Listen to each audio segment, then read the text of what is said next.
नमस्कार। जय श्री स्वस्थानी माता, हर हर महादेव।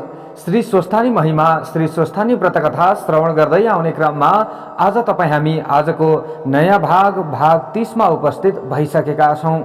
प्रत्येक दिन श्रद्धा, भाव, भक्ति, विश्वासका साथमा श्री स्वस्थानी व्रतकथा हामीले श्रवण गर्दैछौं। माघ महात्म्य अन्तर्गत माघ महात्म्य समेटिएको श्री स्वस्थानी व्रतकथाको आज हामीले 30 अध्यायभित्रका दिव्य कथा प्रसङ्गलाई अब श्रवण गर्नेछौँ। जहाँ जहाँबाट हजुरहरूले श्री स्वस्थानी व्रतकथा श्रवण गर्दै हुनुहुन्छ, तपाईँ र तपाईँको परिवारमा भगवतीको असीम कृपा बनिरहोस्, राधा माधवको कृपा बनिरहोस्, हामीले यही कामना गरिरहेका छौँ र यो कामना गरिरहन्छौँ।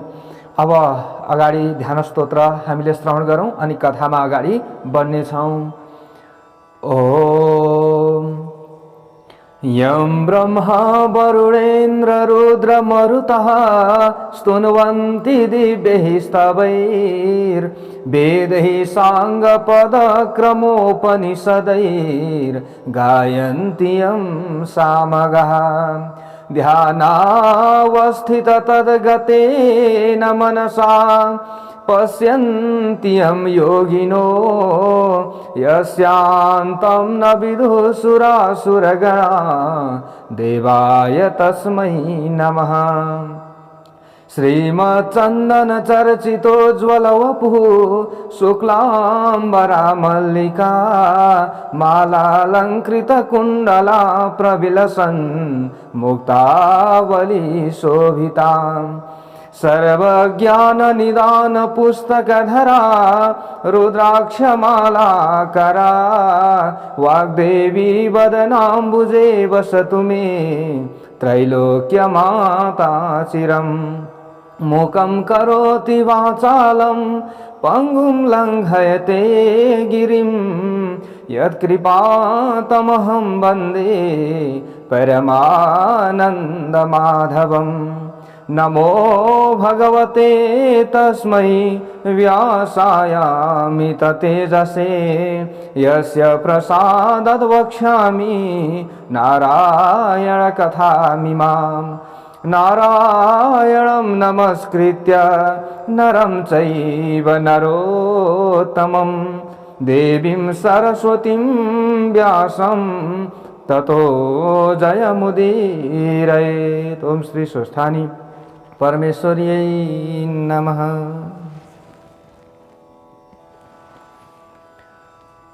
ओम श्री गणेशाय नमः। ओम श्री गुरवे नमः। ओम श्री सरस्वत्यै नमः। ओम श्री स्वस्थानी परमेश्वर्यै नमः।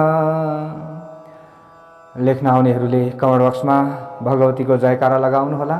आएन भने मुखले भए पनि जयकारा लगाउनुहोला, किनभने कथा सुन्नुभन्दा अगाडि हामीले जयकारा लगाउनु पर्दछ। श्री स्वस्थानी देवी की जय होस्। अथ 30 हे कुमारजी, तपाईका मुखारविन्दबाट हिजो मैले सुलोचनाको सकल वृत्तान्त भली भाँति सुने। उनी जन्मदैदेखि पुण्यात्मा थिइन्। हुन सक्छ उनी उनको पहिले जन्मका जन्महरूदेखि नै नारायणको तपस्या गर्दै आएकी हुँदी हुन्। पूर्वजुनीहरूको अभ्यासको संस्कारले नै यस जन्ममा पनि नारायणको तपस्यामा तल्लीन हुन सकेकी होलिन्। किनकि ब्रह्माले शिवले झैँ यसै जन्ममा मात्रै लाभ हुने अस्थायी वर नारायणले दिनुहुन्न।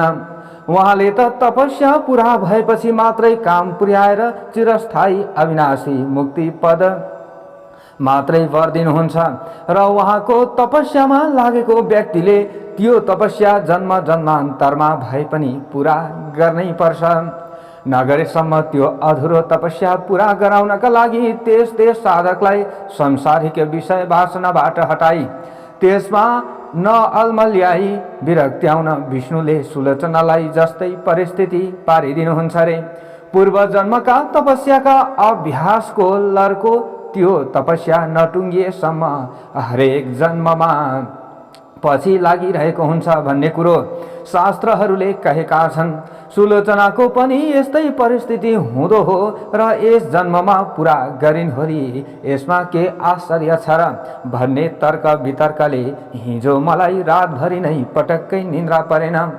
छटपटाइरहे, तसर्थ पूर्व जन्महरूको धर्मको संस्कार पनि पटक्कै नरहेका, यस जन्ममा पनि उग्र अति निन्द्य पापै पाप मात्र गरेका भयंकर पापी जन पनि उमेर ढल्केपछि बाँकी जीवनभर ती दुई प्रख्यात त्रिवेणी मध्ये कुनै एकमा रही नियमपूर्वक नित्य त्रिवेणी स्नान, मकर स्नान, स्वस्थानीको व्रत पूजा गर्ने जनहरू ती उसका त्यस्ता उग्र पापहरूबाट छुटेका छन् कि छैनन् त?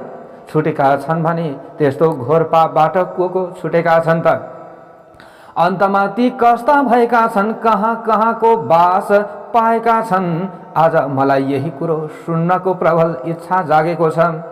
ती मध्ये एउटाको कथा आज सुनाउनुहोस् भनी अगस्त्य मुनिले बिन्ती गर्दा कुमारजी आज्ञा गर्नुहुन्छ। हे अगस्त्य मुनि, सुलोचनाको त्यो अद्भुत दिव्य कथा तिमीले हिजो सुनिसक्यौ। अब आज तिमीलाई म काञ्चन मालिनी नामकी एउटी श्रेष्ठ अप्सराको अत्यन्त राम्रो कथा सुनाउँछु। सावधान भएर सुन। यो चलिरहेको पद्मकल्पको 28औं चौघडी भन्दा 2 चौघडी पहिलेको त्रेता युगमा गन्धर्व नगरमा जन्मिएकी अत्यन्तै राम्री काञ्चन मालिनी नामकी अप्सरा सूर्य चन्द्र पृथ्वी यी तीनै मकर राशिमा रहेकोले कुम्भ योग परेको माघ महिनाको माघे औँसीका दिन प्रयागमा गंगा यमुना सरस्वती मिलेको संगम स्थल त्रिवेणीमा सचैल मकर स्नान गरेर त्यत्तिकै चिसै लुगाले आकाशमा उडेर कैलाशमा गइरहेकी थिए। अत्यन्त तेजस्विनी सुन जस्तो वर्ण ढिस्केको नितम्ब लाम्चा लाम्चा आँखा, पूर्ण चन्द्रमा जस्तो चहकिलो अनुहार, लामा लामा केश, ठडिएका गोल गोल स्तनहरूले शोभिएकी, कुचिन अर्थात् सुनको मसिनो धागो जस्तै तारले बुनेको चिनिया सारी र चौबन्दी चोलो टम्म मिलाएर आङमा लगाएकी, नुहाउँदा आँचल कमरमा कसैकीले छातीमा चौबन्दी चोलो भुकिएकी अति राम्री उसलाई आकाशमा उडेर गइरहेकी देखेर तल हिमालयको कन्दरामा रहने पहाड जस्तै अल्गो कुरूप कुनै बुढो राक्षसले उनलाई देख्यो र उसले भन्यो, हे कमलका फूलको कोपिला जस्ता आँखा भएकी कल्याणी, तिमी को हौ? तिमी कहाँबाट आइरहेकी छौ? तिम्रो लुगा किन चिसै छन्? तिम्रो चुल्ठो किन भिजेकै छ? हे सुन्दरी, कहाँबाट आएकी हौ? तिमीमा यो उड्ने शक्ति कसरी भयो? अनि हे कल्याणी, कुन पुण्यले तिम्रो यो शरीर यति तेजिलो भएको हो? यो यस्तो अत्यन्तै राम्रो मनोहर रूप कसरी भयो?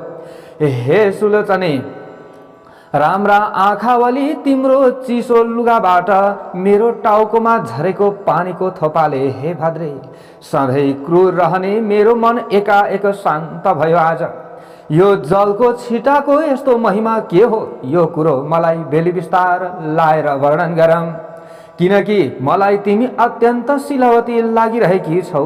यसकारण तिम्रो आकृति गुणहीन हुन सक्दैन। त्यस राक्षसको यस्तो कुरा सुनिसकेपछि आफ्नो उडान रोकेर त्यो अप्सरा काञ्चन मालिनीले भन्न थाली, हे राक्षस सुन, म आफ्नो इच्छा अनुसार रूप धारण गर्न सक्ने काञ्चन मालिनी नाम गरेकी अप्सरा हुँ। अहिले म प्रयागबाट आइरहेकी छु। मैले प्रयागमा गंगा यमुना सरस्वतीको सङ्गममा नुहाएकी छु। यसै उसले मेरो केश र वस्त्र भिजेकै छ। हे राक्षस, म यतिखेर पर्वतहरूमा अति उत्तम कैलाश पर्वतमा गइरहेकी छु।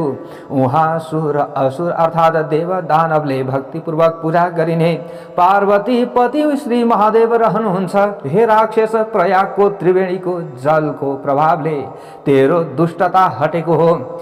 जुन गंगा यमुना सरस्वतीको संगम स्थल प्रयागको त्रिवेणीमा धेरै वर्ष मकर स्नान गरेको पुण्यको प्रभावले म यतिखेर सुमेधा नामका गन्धर्वकी अति सुन्दरी छोरी भएकी छु। अब म त्यो सबै कुरो तिमीलाई बेली विस्तार लाएर कहन्छु, तिमी मन लाएर सुन। यस पद्मकल्पको 26औं चौघडीको त्रेतायुगमा म अजनाब देश अर्थात् अचलको भारतवर्षमा रहेको कलिङ्ग देशको कलिङ्गाधिपति राजाकी परी जस्ती सुन्दरी र खेउटी यौवनीबाट जन्मेकी हुनाले रूप र सुन्दरताले शोभिएकी अनि आफ्ना सुन्दरताका मदले घमण्डिएकी परम सुन्दरी नामकी वेश्या थिए। त्यस कलिङ्ग नगरमा त्यतिखेर म अरू समस्त सुन्दरीहरूको शिरोमणि यानि अग्रणी थिएँ। हे राक्षस, त्यस जन्ममा मैले आफ्नो तरुणाईमा आफ्ना इच्छा अनुसारका सारा भोग भोग्न सम्म भोगेँ। मैले आफ्नो यौवनको रूप रूपी सम्पत्तिले त्यो सारा नगरलाई मुग्ध पारेकी थिएँ। ममा लठिएका धनाढ्य युवकहरूबाट विचित्र विचित्रका मनज्ञ रत्नहरू, नाना प्रकारका गहनाहरू, प्रशस्त धन अनि रङ बिरङका लुगाहरू तथा कपुर र अगुरु मिश्रित चन्दन आदि यी सबै वस्तुहरू मैनीरू भएकी मैले कमाएकी थिएँ अर्थात् जुटाएकी थिएँ। हे राक्षस, त्यतिखेर म आफ्नो घरमा कति सुन र कति रत्न छ त्यसको अन्त जान्दिन थिएँ, किनकि कामले पीडित भएका युवा राजपुत्रहरू र सेठ साहुका पट्टा छोराहरू मेरा चरणको सेवा सधैँ गर्थे। मैले आफ्ना नखराले ती सबैको सर्वस्व धुतेँ। कति काम पीडित युवक त आपसमा हानाहान गरेर मरे पनि त्यतिखेर त्यो अति राम्रो पुरा नगरमा मेरो त्यस्तै चाल थियो। परन्तु जब मेरो दन्दनाउँदो उमेर ढल्कियो र युवकहरूको ओइरिन ओइल्याउँदै गयो, तब मेरो मन विरक्तिँदै सोच गर्न लाग्यो। अब हरे शिव, मेरो मन विरक्तिँदै सोच गर्न लाग्यो कि हरे शिव, मैले जवानीमा न त सत्पात्रमा दान दिएँ, न मैले कुनै यज्ञादिमा हवन गरेँ वा गराएँ, न त मैले कुनै मन्त्र कुनै अनुष्ठान गरेँ, न त मैले कुनै व्रत नै नियमपूर्वक गरेँ, न त मैले धर्म अर्थ काम मोक्ष दिने भगवानको आराधना नै गरेँ, न त मैले दुर्गति नाश गर्ने दुर्गा देवीको पूजा नै गरेँ। यो जाबो तुच्छ 2 दिने चटक मटके नारकीय सुख भोगको उपभोग गर्ने प्रबल लालसाले गर्दा न त सारा पाप हर्ने विष्णुको नै स्मरण गरेँ या उनको नाम जपे, न त ब्राह्मणहरूलाई असल भोजन र प्रशस्त दक्षिणाले तृप्त सन्तुष्ट नै पारे, न कुनै प्राणीको कल्याण हुने कार्य नै गरे। त्यतिखेर यौवनले दन्किएर मातिएको उमेरमा धर्मको कति पनि वास्तै नगरिकन ती मध्ये एउटा पनि पुण्य काम गर्दै गरिन। हे भद्र राक्षस, मैले त्यसरी धेरै पाप गरेँ र अन्तमा गालाका छाला चाउरिन थालेपछि ती पाप कर्मले मेरो मन भति पोल्न थाल्यो।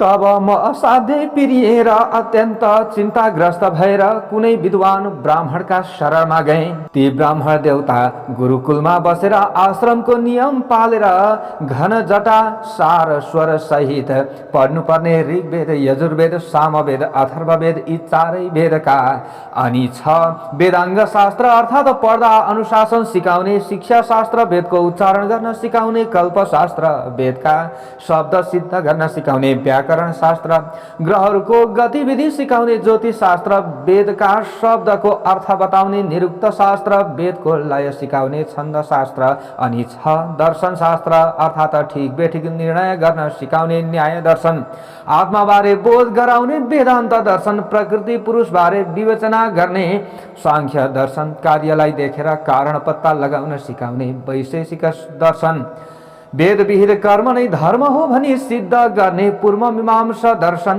ब्रह्म नै ईश्वर हो भनी प्रतिपादन गर्ने उत्तर मीमांसा दर्शन, यी 6 दर्शन र चित्तवृत्तिलाई रोकेर चित्तलाई एउटै वस्तुमा अड्याई राख्न सिकाउने योग दर्शनका 8 अङ्ग यानी इन्द्रियका पछि मन दौडनु नै यम, पवित्रतापूर्वक दैनिक सदाचारमा रहनु नै नियम, पवित्रतापूर्वक दैनिक सदाचारमा रहनु नै नियम, पद्मासन आदिमा बस्न सिक्नु नै आसन, श्वास प्रश्वास क्रिया गर्न सिक्नु नै प्राणायाम, इन्द्रियका वेगलाई रोक्नु नै प्रत्याहार, सूर्यको तेजमा मात्रै मनको एकाग्रता हुनु नै ध्यान, सुनेको कुरो यथार्थ बुझ्नु नै धारणा, प्राणलाई ब्रह्माण्डमा पुर्याई उही राखी राखी भएको अविचल स्थिति नै समाधि।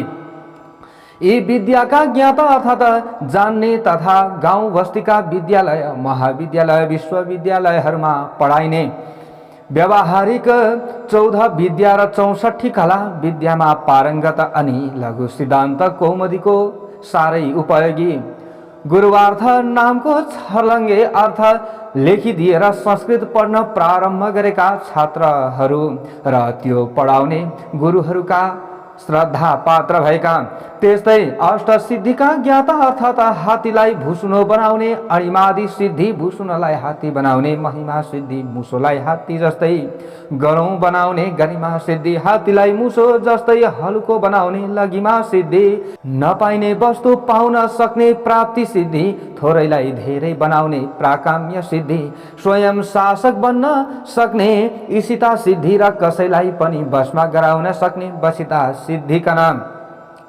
साधनाद्वारा साधेका सिद्ध अनि मन्त्रले फुकेको पानी आँखामा छ्यापिदिएर रत्नाकर कहिने समुद्रभित्र रहेको महापद्म, पद्म, शङ्ख, मकर, कच्छप अनि मुकुन्द, कुन्द, नीलखर्व नामका नव विधि अर्थात् सम्पत्तिका भण्डार देखाइदिने तथा अति शान्त स्वभावका, अत्यन्तै शान्तिप्रिय एवं चित्तको स्थिरता, श्रम, इन्द्रियहरूको निरोध, दम, सत्यता, तप, शुद्धता, शौच, क्षमापन, शान्ति, मोह रहितता, आर्जव, बोधता, ज्ञान, विशेष बुद्धि, विज्ञान, ईश्वरमा अटल विश्वासता, आस्तिक्य, कृपापन, दया, हृदय तापन, दाक्षिण्य यी गुण भएका तथा अति सन्तोषी, अरूको उन्नति देखेर रमाउने, कसैलाई पनि उसको कल्याण हुने कुरो मात्र कहने, मान अपमानमा समान रहने,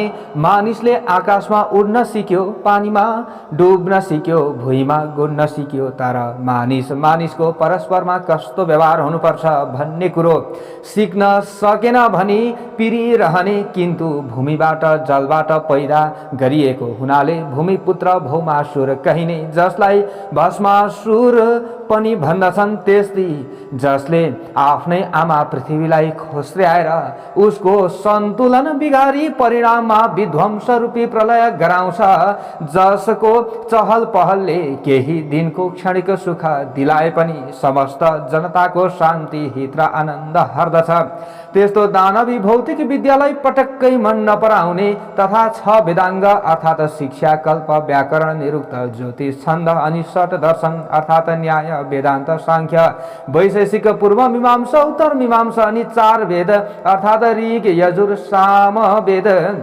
ऋग्वेद, यजुर्वेद, सामवेद, अथर्ववेद एवं योग र योगका 8 अङ्ग अर्थात् यम, नियम, आसन, प्राणायाम, प्रत्याहार, ध्यान, धारणा, समाधिका शिक्षक तथा ब्राह्मण वर्गले सिद्ध पारेका वेदका मन्त्रका प्रभावले मात्रै चुमुर्क्याउन सक्ने, यानी कि चुमुर्क्याउन सकिने, अरू कुनै शक्तिले पनि नजितिने अजय दानवहरू र जल वा थलले सूर्यबाटै सङ्ग्रह गरेर आफूभित्र धारण गरेको बडवाग्नि नामको बिजुलीलाई प्रयोगमा ल्याई कतिपय काममा जोताई पैसा कमाउने तथा विध्वंसकारी बाटोमा लम्कने दानवी शक्ति, जति पनि दानवी शक्तिकारहरू छन् ती शक्तिकारहरूलाई र तिनका उत्पादित शक्तिलाई निरन्तर ध्रुव ताराको दृष्टि परिरहने हुनाले आर्यावर्त कहिने आफ्नो पुण्य भूमि हिमालय र विन्ध्याचलको बीचको भूमिमा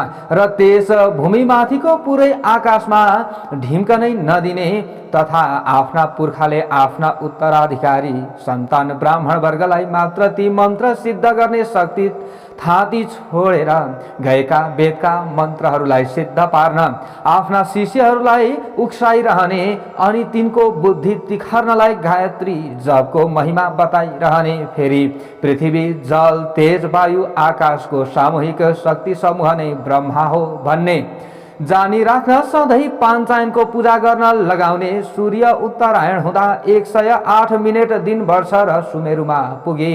2-4 दिन उसलाई परिक्रमा गरी सूर्य दक्षिणायन हुँदा 108 मिनेट नै दिनमान घट्दछ भन्ने स्मृति बोधका लागि 108 दानाको रुद्राक्षको वा अरू कुनै मालामा गायत्री जप गर्न लगाउने। अनि मैले भनेका यी कुरा नमानेर सूर्य उदाउँदा भाग्ने, सूर्य अस्ताउँदा जाग्ने, अन्धकार झैँ जागेको दानवी विलासिताको चमक दमकमा लठी वेद पढ्न एवं उसका मन्त्र सिद्ध पार्न छाड्यौ र उसको लर्को लायो भने कल्पान्तैसम्म ती दानवहरूको दासी बनी अनि सारा आर्यवर्तका जनतालाई पराधीन पारी उनका अप्रत्यक्ष दास बनाई। ती दानवका डरले निरन्तर थर थर थर थर काम्दै उनका बसमा रहनु पर्ला है भनी बारम्बार सम्झाइरहने।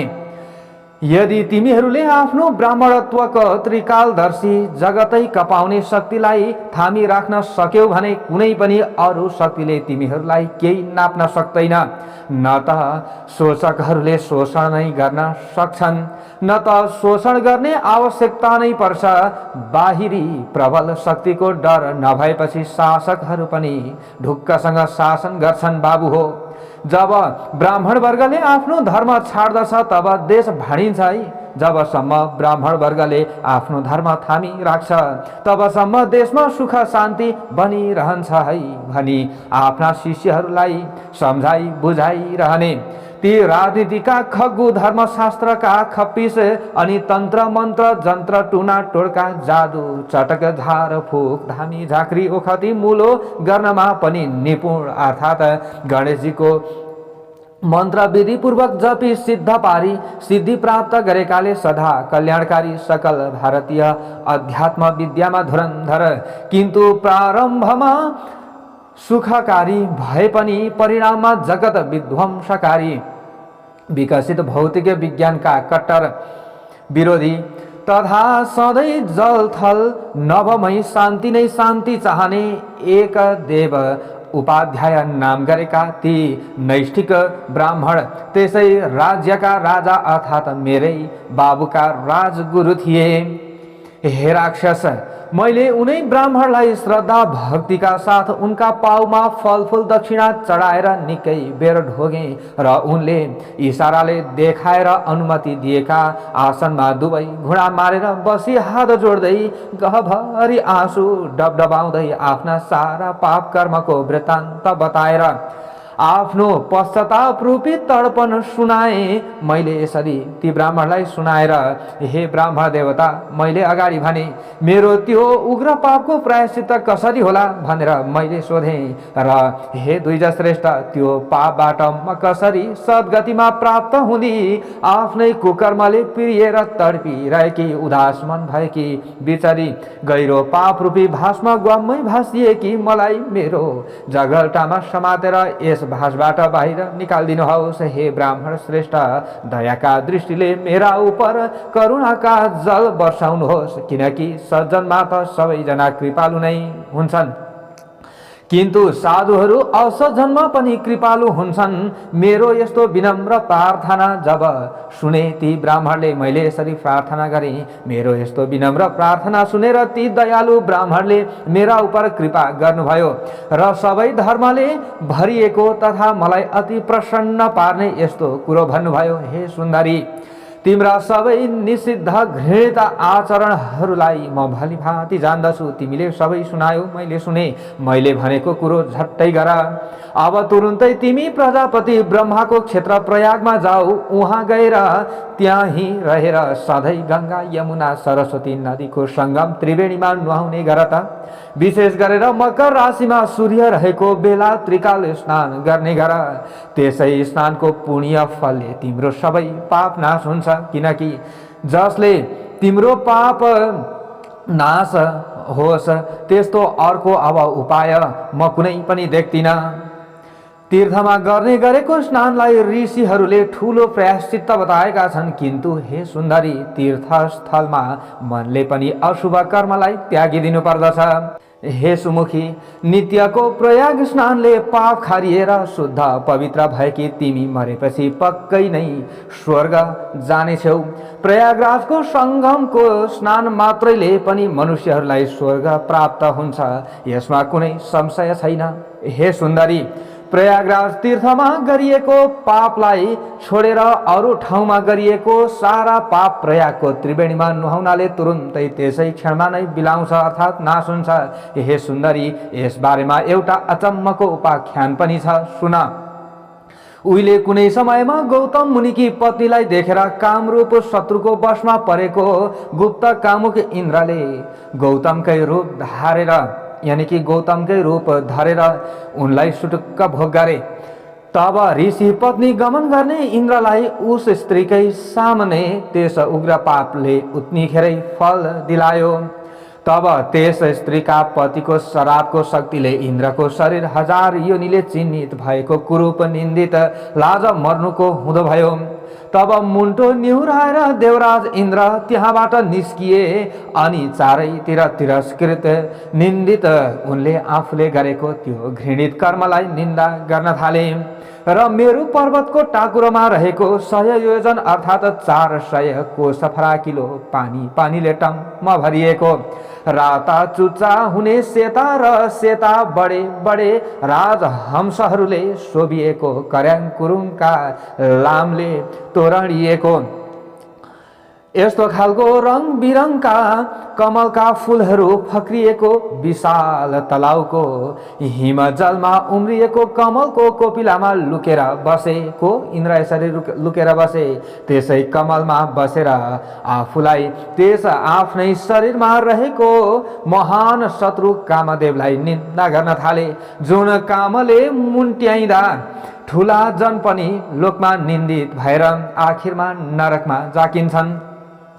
काम चेष्टाले उत्पन्न भएको त्यो पाप वासना जो छ सो आयु कीर्ति यश धर्म तथा धैर्यलाई सत्यनाश पारिदिन्छ। त्यसले ल हेर्नुहोस्, अनेक आपत्तिहरूको निश्चित स्थान भएको त्यो दुराचारी कामदेवलाई धिक्कार छ। आफ्नै देहमा रहेको कहिल्यै बसमा नरहने, कहिल्यै सन्तुष्ट नहुने, कहिल्यै नगाउने अति असन्तोषी प्राणी मात्रको विकट शत्रु कामदेवलाई धिक्कार छ। हे सुन्दरी, यस्ता प्रकारले कमलरूपी सदन यानी घरमा लुकेर बसेका इन्द्रले सोचिरहेको बेलामा उता स्वर्गमा इन्द्र नभएर स्वर्गको शोभा नै रहेन र त्यस पछाडि गन्धर्व सहित लोकपाल सहित किन्नरहरू सहित देवताहरू सची इन्द्राणीका साथमा आए र सबैले देवगुरु बृहस्पतिलाई सोधे, हे भगवान, हामीहरू देवताका राजा इन्द्रका बारेमा पटक्कै केही पनि जान्दैनौँ। उहाँ कहाँ रहनु भएको छ, कहाँ जानुभयो? अब हामीहरू आफ्ना राजालाई कहाँ खोजौं? जसरी घरमा सुपुत्र नभए धन धान्य र गुणै गुणले भरिएको पनि कुलको शोभा हुँदैन, त्यसै गरी देवगणका साथमा इन्द्र नभइकन स्वर्गको कुनै पनि शोभा हुँदैन अथवा स्वर्ग शोभिएको छैन। हे गुरु, जे गर्दा स्वर्गलोकको शोभा बढ्छ चाँडै नै त्यस्तो उपाय गरी बक्सियोस्। हे गुरु, स्वर्गलाई शोभाले युक्त स्वामी भएको पारिबक्सियोस्। यस काममा ढिलो गर्नु योग्य छैन भन्ने तिनीहरूको कुरो सुनेर गुरु बृहस्पतिले उनीहरूलाई भन्नुभयो। अब बृहस्पति गुरुले भन्नुभयो, आफूले गरेका अपराधको लाजले लज्जित भएर इन्द्र जहाँ बसेका छन् त्यो कुरो म जान्दछु। हे देवता हो, बेविचारले सहसा गरेका कामको फल अहिले इन्द्र भोगिरहेका छन्। जो जनले नीतिको त्याग गर्छन् ती जनले बडे बडे दुःखको भोग्नु पर्दछन्। आश्चर्य छ कि राज्यको मदले उन्मत्त भएको पुरुष गर्ने नगर्ने कामको विचारै गर्दैनन्।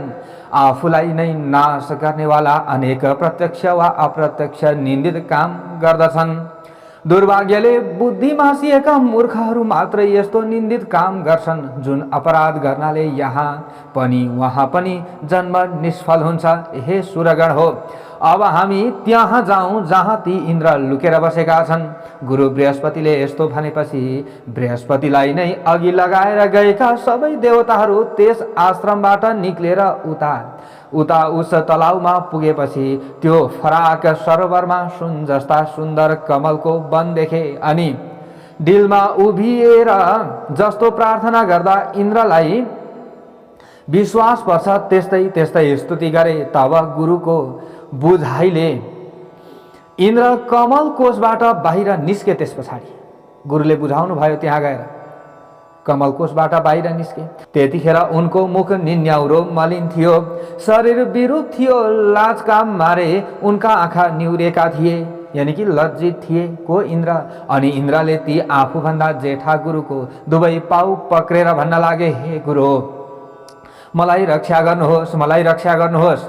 यस पापको नाश हुने अर्थात् यस पापबाट पार पाउने उपाय बताइ बक्सियोस् भनी विन्ती गरे। तब देवराज इन्द्रको यस्तो विनम्र वचन सुनेर गुरु ब्राह्मण बृहस्पतिले भन्नुभयो, हे देवेन्द्र, यस पापको नाश हुने उपाय म बताउँछु, सुन। यदि प्रयागमा गएर गंगा यमुना सरस्वतीको संगम स्थल त्रिवेणीमा झम 108 डुबुल्की मारै गरेर माघे औँसीका दिन नुहायौ भने मात्र पनि त्यसै क्षणमा तुरुन्तै यस पापबाट तिमी छुट्दछौ। हे देवराज, हिँड, तिम्रा साथैमा सबै उहाँ जाउँ भन्ने आफ्ना गुरुको आज्ञा सुनेपछि आफ्ना गुरु र आएका देवगणका साथै इन्द्र आकाश मार्गले माघे औँसीका दिन प्रयागमा पुगे अनि गंगा यमुना सरस्वतीको संगम स्थल त्रिवेणीमा 108 डुबुल्की लाएर नुहाए।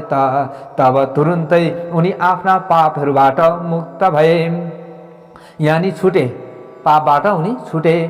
अनि अत्यन्त प्रसन्न भएका देव गुरुले उनलाई वर दिनुभयो, हे निष्पाप इन्द्र, प्रयागमा कुम्भ स्नान मात्र गर्नाले तिम्रो पाप नाश भयो। हे इन्द्र, अब सब पाप नासिएका तिम्रा यी 1000 योनिका बदला मेरो कृपाले अहिले तिम्रा 1000 दिव्य दृष्टि हौन् भनेर वर दिनुभयो। त्यतिखेर हेर्दा हेर्दै ब्राह्मणका वरले सचिपति इन्द्र पनि जसरी मानसरोवर हजारौं कमलले शोभिएको छ त्यसै गरी अरूले नदेखिने दिव्य 1000 आँखाले शोभिए। त्यसपछि सबै देवताहरूले र ऋषिहरूले पुजिएका तथा गन्धर्वहरूले स्तुति गान गरिएका छँदा ती इन्द्र आफ्नो अमरावती नगरीमा गए। हे सुन्दरी, त्यस्ता प्रकारले प्रयागको त्रिवेणीमा माघे औँसीमा नुहाउनाले त्यस्तो पापी इन्द्र तुरुन्तै पाप सखा भएका भए। त्यसकारण हे कल्याणी, आफ्नो उग्र पाप नाश गर्न चाहने तिमी छौ भने अथवा नाश गर्न चाहन्छौ भने, हे सुन्दरी, अब तिमी तुरुन्तै आफ्नो समस्त पापको विनाश गर्न चाहन्छौ भने, जुन पापलाई नाश गर्न चाहन्छौ भने त्यसका लागि तथा अचल स्वर्ग वा कैलाश वास प्राप्तिका लागि त्यो देवताहरूले पनि सेवा गरिएको प्रयागको त्रिवेणीको संगममा तुरुन्त जाऊ।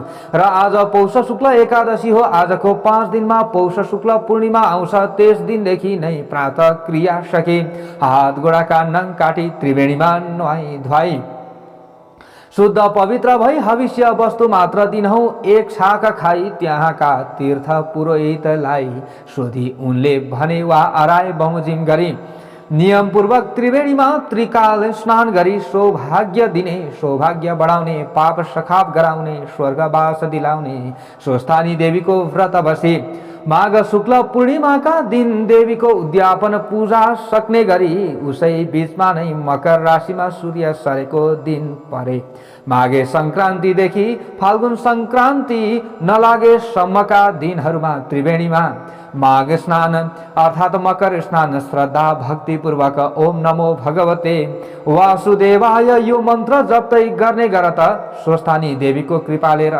प्रयागको त्रिवेणीमा माघभरि मकर स्नान गरेको पुण्यले तिम्रो सारा पाप नाश हुनेछ र निष्पाप भएकी तिमीले अन्तमा सदाका लागि कैलाश वास वा स्वर्गवास पाउनेछौ भन्ने यस्तो त्यो इन्द्रको वृत्तान्त सहितको मङ्गलकारी वचन ती ब्राह्मणको मुखबाट सुनेर मैले उति नै खेरी हतारिँदै उनका घोडामा ढोगेर आफ्ना सबै बन्धुजनलाई दास दासीलाई अनि ऐश्वर्यशाली आफ्नो घरलाई त्यति मात्रै होइन हे राक्षस सकल भौतिक भोगका विषयलाई प्रत्यक्ष विषको गाँस जस्तै ठानी चटक्क त्यागेर अनि आफ्नो शरीरलाई पनि क्षणभङ्गुर अर्थात् केही दिनपछि नै अवश्य नाश हुने ठान्दी छँदी म ती ब्राह्मणको घरबाट फुत्त निस्किएँ र नरक रूपी समुद्रमा जाकिने भयङ्कर अन्तस्करणको आगोले हृदयमा भती पोलिएकी मैले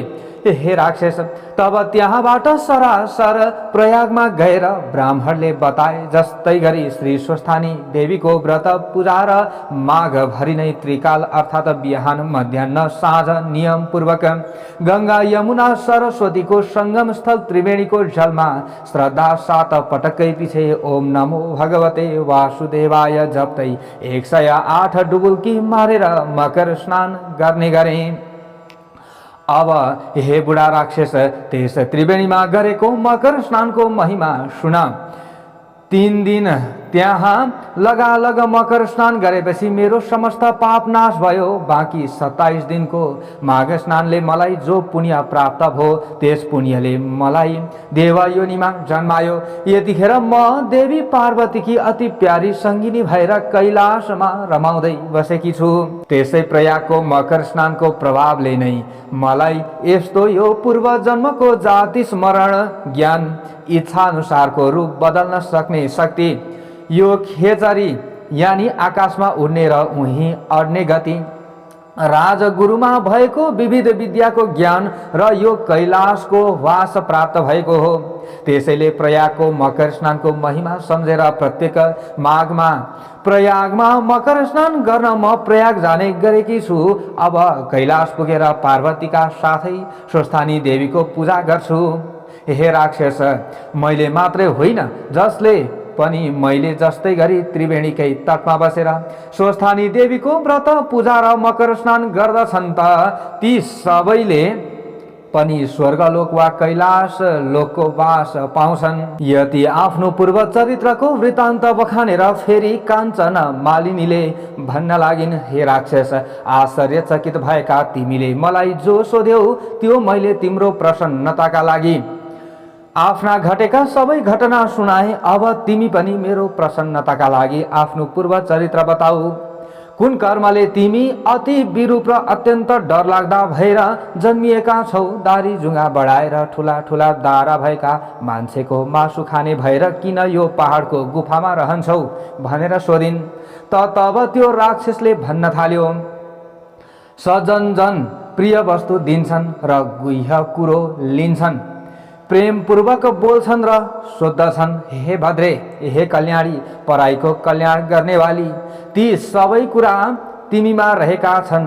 हे वामलोचने हे सुन्दरी तिमीले मलाई निश्चय नै कृपा गर्यौ यो कुरो म मान्दछु। हे भद्रे हे कल्याणकारिणी मेरो यो क्रूर कर्मको निवारण तिमीबाट नै चाँडै हुन्छ। यसकारण मैले जो स्वयं पाप गरेको छु अब म त्यो तिमीलाई म पुरा सुनाउँछु। सज्जनलाई दुःख निवेदन गरेपछि तब सबै खुसी हुन्छन्। हे पातलो कमरवाली सुन्दरी अब मेरो वृत्तान्त सुन।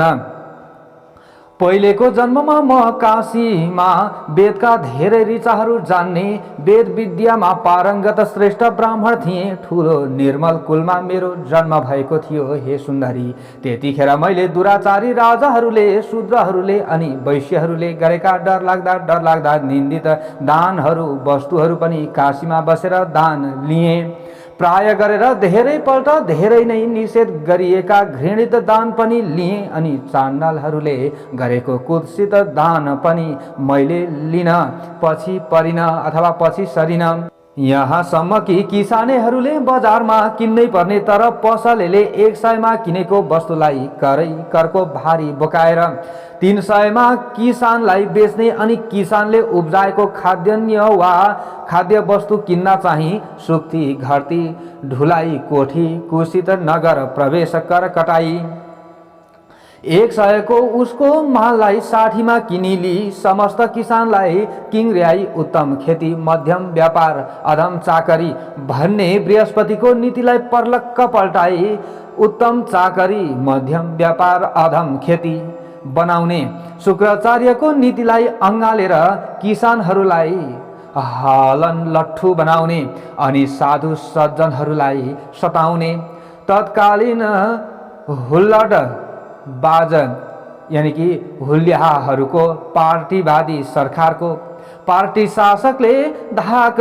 देखाउन गरिएको त्यो किसान सोचिएको पापले मुछिएको द्रव्य दान लिन पनि पछि परिन र दान लिएर पनि फुर्कन छोडिन तथा अरू पनि म लोभीले त्यहाँ कति हो कति अनेक पाप गरे, यसको गणना नै छैन। जहाँ मैले जो नगरेको पाप कर्म छ त्यो छैन होला। हे सुन्दरी, मैले त्यस पुण्य क्षेत्रमा गरेका अरू पाप कर्म पनि सुन। त्यस अभिमुक्त वाराणसी अर्थात् वरुणा र असी नदीको बीचको क्षेत्रमा गरिएको एक रत्ती पनि जो पाप छ त्यो पाप त मेरो पर्वत समान ठुलो हुन्छ। मैले उस जन्ममा कति पनि धर्मको सञ्चय गरिन। हे सुन्दरी, तब त्यसरी त्यहाँ धेरै समय बितेपछि म उही नै मरे। अभिमुक्त वाराणसीको प्रभावले म नरकमा गइन जान त अभिमुक्त क्षेत्रमा मरेको कोही पनि पापी नरकमा जाँदैन जान त, किन्तु अभिमुक्त क्षेत्रमा गरिएको कुनै पनि पाप वज्र समान दृढ रही ननासिने पनि हुन्छ। त्यसै वज्रले पापको प्रभावले हिमालय पर्वतमा भयानक अतिशय दुष्ट पापी राक्षस भएर मेरो जन्म भएको हो। यो भन्दा पहिले 2 पल्ट गिद्ध, 3 पल्ट बाघ, 2 पल्ट सर्प, 1 पल्ट लाटकोसेरो भएर जन्मिएको थिएँ। त्यस पछाडि 9 पल्ट सुँगुर पनि भएँ। हे भामिनी, हे सुन्दरी, मेरो यो राक्षसको जन्म 10वां जन्म हो। नाना प्रकारका योनिमा जन्मदै मेरा हजारौं वर्ष बितिसके। हे भद्रे, हे कल्याणकारिणी, यो दुःख समुद्रबाट मेरो उद्धार हुने उपाय छैन। हे शुभ्रु सुन्दर आँखी भुइँवाली, यहाँ वरिपरि 3 योजन अर्थात् 12 कोसम्मको भूमि मैले जन्तुहीन गराइसकेको छु। हे शुभ्रु, मैले धेरै नै निरपराधी जीवहरूको पनि नाश गरेको छु। त्यस दुष्कर्मले मेरो मन निरन्तर जलिरहन्छ। तिम्रो यो दर्शन रूपी अमृतले सेचिएको मेरो मन अहिले एकदम शीतल भएको छ। अहिले मलाई एकदम के भएको छ? आनन्द भएको छ। तीर्थहरूको शुभ फलता कुनै समयमा गएर फल्छ, तर सज्जनको समागम अर्थात् भेट्दा तुरुन्तै फल्छ। हे शुभ्रु, यसै उसले बुद्धिमानहरू सत्सङ्गतिको प्रशंसा गर्दछन्। मेरो मनमा भएको यो सबै आफ्नो दुःख मैले तिमीलाई बताएँ। हे शुभ्रु, यस्तो कोही बिरला कोटी नै सज्जन होला जसलाई अरूको दुःख सुनेर आफ्नो अन्तरात्मा खिन्न नहोस्। यस बारेमा उचित कुरो तिमी स्वयं जान्दछौ, त्यसै कारण अब यसभन्दा परतिर म केही भन्दिन। म हर हमेशा यस दुःख सागरबाट कसरी पार पाउँछु भन्ने कुरो सोचिरहन्छु। सज्जनहरूको समागम सबैको उपकार गर्ने हुन्छ। के क्षीर समुद्र केवल हाँसलाई मात्र दुध दिन्छ र के बकुल्लालाई दिँदैन र? दिन्छ नि। तब कुमारजीले भन्नुभयो अगाडि गएर, हे अगस्त्य मुनि, त्यस राक्षसको त्यस्ता वचन सुनेर दयाले हृदय पग्लिएकी काञ्चन मालिनीले धर्म दानमा मति गरेर अर्थात् धर्म दिने विचारले भनी, हे राक्षस, तिमीलाई म अवश्य उद्धार गर्नेछु, चिन्ता नगर। अहिले तिमी सोच नगर, तिम्रो राक्षसत्वबाट छुटकाराका लागि म प्रयत्न गर्नेछु। यस्तो दृढ प्रतिज्ञा गरेर भन्न थाली, मैले वर्षेनी विधिपूर्वक धेरै माघ स्नान र स्वस्थानीको व्रत पूजा गरेकी छु। हे भद्र राक्षस, यो सब मैले गंगा यमुना सरस्वतीको संगम ब्रह्मक्षेत्रमा मकर स्नान र कैलाशमै श्रद्धापूर्वक स्वस्थानीको पूजा जो गर्ने गरेको छु, त्यसको त्यो पुण्य संख्या र ती दुवै सत्कर्मको धर्मको म वर्णन गर्दछु। जस्तै विद्वान जनहरूले धर्मको आचरण गुप्त राख्नु भनेका छन्। वेद जान्ने मुनिहरू दुखीलाई दान दिने कामको प्रशंसा गर्दछन्। हे भद्र भलाद्मी, समुद्रमा वर्षने मेघको के फल हुन्छ र? हे राक्षस, मैले स्वयं त्यस पुण्यको फल अनुभव गरिसकेकी छु। हे मित्र, तुरुन्तै तिम्रो पाप विनाश गर्नका लागि मेरो त्यो पुण्यबाट केही पुण्य तिमीलाई दिन्छु भनेर अनि आफ्नो चिसो लुगा निचुरेर तब त्यो जल आफ्नो पसरमा लिएर उसले त्यो बुढो राक्षसलाई आफूले गरेका 3वटा माघ महिनाको पुण्य दिदी भई। हे अगस्त्य मुनि, स्वस्थानीको पुण्य मिसिएको त्यसको त्यो माघ स्नानको धर्मबाट पैदा भएको त्यस पुण्यको प्रभाव सुन। त्यो पुण्य पाएर उसै बेला उसले कसले त्यो राक्षसले राक्षसी शरीर त्याग्यो र सूर्य जस्तो तेजिलो देवताको आकारको भयो। हर्षले उसका आँखा खिले। देवताहरूले ल्याएको विमानमा तुरुन्त त्यो राक्षस चढ्यो। त्यतिखेर आकाशमा स्थित विमानमा उसको तेज चम्कियो। तब आफ्ना प्रभाले दसैँ दिशालाई प्रकाशमान पार्दै दिव्य देह धारण गरेको त्यो राक्षसले तब मानु दोस्रो सूर्य समानको शोभा पायो। त्यसपछि उसले त्यो सज्जन काञ्चन मालिनीलाई प्रशंसा गर्दो भयो र भन्यो, हे भद्रे, हे कल्याणी, कर्मको फल दिने वाला जो भगवान ईश्वर छ त्यो सबै कुरो जान्दछ। जहाँ जुन पापले मेरो उद्धार हुनै सक्दैन थियो ती सब पापबाट तिमीले मेरो निस्तार गरिदियौ, मलाई तारिदियौ। हे देवी, अब पनि कृपापूर्वक मेरा उपर प्रसन्न हुनुहोस्, दया गर्नुहोस् र सारा नीतिले भरिएको कल्याणकारी शिक्षा मलाई दिनुहोस्। त्यो तिम्रो सबै शिक्षा निश्चय नै धर्मको आचरण गराउनेवाला हुनुपर्दछ, जुन गर्नाले फेरि म पाप गर्ने पापी नहुँ। त्यो त्यस्तो नीति सुनेपछि तिम्रो आज्ञा पाएर अनि मात्र म सुरलोक जान्छु।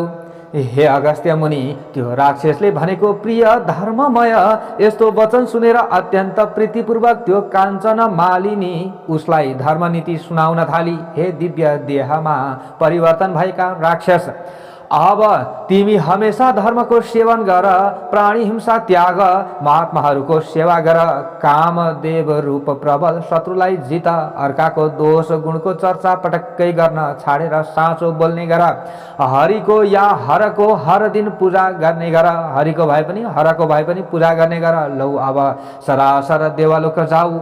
पछि मर्त्यलोकमा जन्म लिएपछि पनि हड्डी मासु रगत भरिएको त्यो शरीरमा हिर्क हुने आफ्नो बुद्धि तिमीले त्याग। हमेशै स्वास्नी छोराछोरी माथिको हिर्क हुने माया ममतामा मात्रै नलागी रात दिन यस संसारलाई क्षणभङ्गुर ठान। इच्छा शक्ति प्राप्त गराउन सक्ने योगमा श्रद्धा बढाएर त्यसैमा मात्रै तन मन लगाएर वैराग्य अर्थात् निष्प्रिय भावमा रमाउने हौ।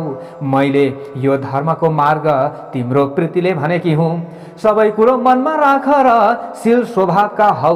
राक्षसी शरीरलाई त्यागेर देवताको रूप धारण गरी चम्किलो भई विमानमा बसेका तिमी अब झट्टै सुखपूर्वक आनन्दका साथमा सरासर स्वर्गमा जाऊ। यति धर्मनीति सुनिसकेर तब सन्तुष्ट देखिएको त्यो राक्षसले बोल्यो, नित्यै तिमी प्रसन्नता पूर्वक रहे, तिम्रो सधैँ कल्याण होस्। हे वर वर्णिनी सुन्दरी, चन्द्र सूर्य रहेसम्म तिमी कैलाशमा नै श्री महादेव शिवका नजिक रमाइरहु अनि पार्वती जीका साथ तिम्रो सदा अटुट प्रेम रहोस्। हे माता, अब म तपाईलाई माता मान्दछु। तपाई सदा धर्ममा श्रद्धावाली, तपस्यामा निष्ठावाली हुनुहोस्। शरीरमा लोभ र ममत्व तिम्रो नहोस्। दुखीहरूको दुःखलाई सधैँ हेर्ने विचार्ने गरिबक्सियोस्। यति भनेर अनि ती सज्जन काञ्चन मालिनीलाई ढोगेर, जो काञ्चन मालिनी थिई उसलाई ढोगेर त्यतिखेर देवता जस्तै भएको त्यो राक्षस धेरै गन्धर्वले स्तुति गरिँदै सरासर स्वर्गतिर जाँदो भयो। तब त्यतिखेर त्यहाँ अक्षोदमा श्री स्वस्थानीको नित्य पूजा गर्न आएका देवकन्याहरूले त्यो तमासा देखेर हर्षले गदगद भएका छँदा त्यहाँ आएर त्यस काञ्चन मालिनीको शिरमा फुलको वृष्टि वर्षाए। त्यसपछि उसलाई अँगालो हालेर ती कन्याहरूले भने, हे भद्रे, तिमीले त्यस राक्षसलाई विचित्र तरिकाले पापबाट छुटायौ भन्ने प्रिय वचन भन्दा भए त्यस दुष्टका भयले कोही पनि यस जङ्गलमा बस्न सक्दैन थियो। अब हामी निर्भय भएर यस जङ्गलमा सुखपूर्वक डुलफिर गर्छौँ भन्दै ती देवकन्याहरू आफ्नो नित्य पूजा सिद्ध्याउन अक्षोदतिर लागे। हे अगस्त्य मुनि, तिनीहरूको त्यो त्यस्तो कुरो सुनेर काञ्चन मालिनी पनि अत्यन्त खुसी हुँदी भई। तब त्यो सती काञ्चन मालिनी उसै दानले कृतार्थ हुँदी भई र श्री स्वस्थानीको नित्य पूजा गर्नका लागि कैलाशतिर उडी।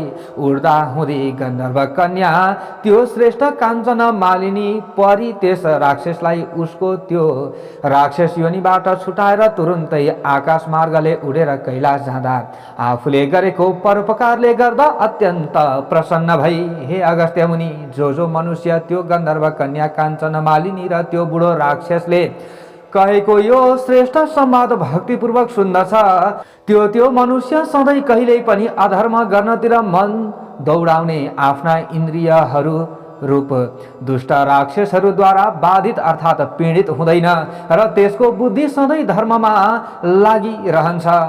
यसै उसले उसका परिवारलाई पनि प्रत्येक वर्ष श्री स्वस्थानीको पूजा गर्न र त्रिवेणीको मकर स्नान गर्न मन रमाइरहन्छ। इति श्री स्कंद पुराणे केदारखण्डे माघ महात्म्ये कुमार अगस्त्य संवादे श्री स्वस्थानी परमेश्वर्या व्रतकथायां काञ्चन मालिनी कैलासगमनं नाम 30ोऽध्यायः।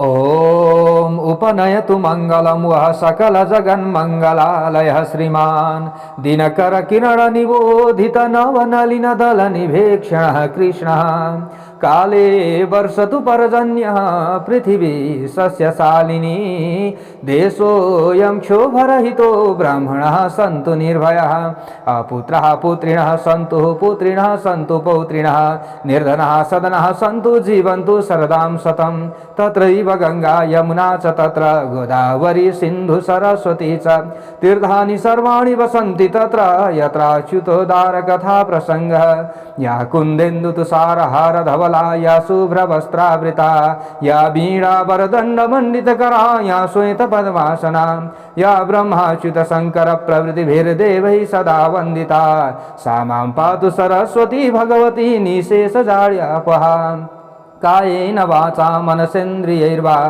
बुद्ध्यात्मना वा प्रकृति स्वभावात् करोमि यद्यत् सकलं परस्मै नारायणायेति समर्पये तत्। ओम श्री स्वस्थानी परमेश्वर्यै नमः।